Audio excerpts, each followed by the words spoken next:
Selamat berjumpa lagi. Saya berkongsi apa yang saya guna. Ini ialah sebotol ubat batuk cap ibu dan anak.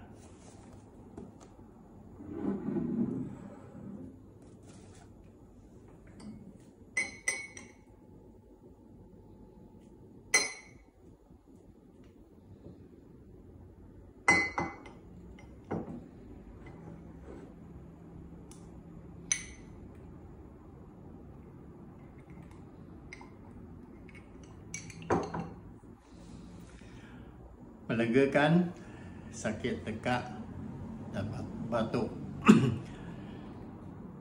mengurangkan kahak dan panas badan.